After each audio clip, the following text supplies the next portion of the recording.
Alright, for all of you who care, we finally primed our house inside so it looks a little bit more lived in.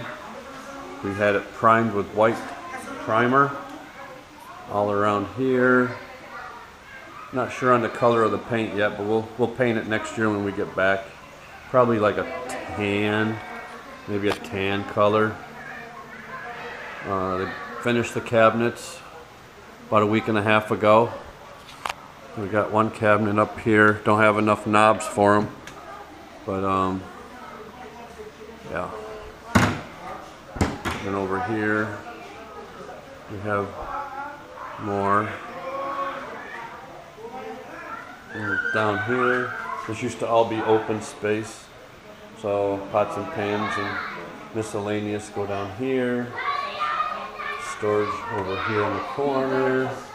And then again under the sink, more odds and ends storage down under here. And like I say, it's a little cluttered right now because they just got done the other day before Christmas, so we haven't really moved anything back yet. That's to give you an idea what it looks like though. A little bit more lived in now. They're just starting the back room, so I'm not going to take you in there.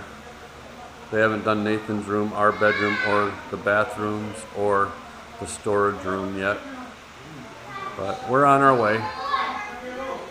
Some of you were telling us you wanted to see the house painted. So that's it. No, it's not really painted, just primer. Just primer.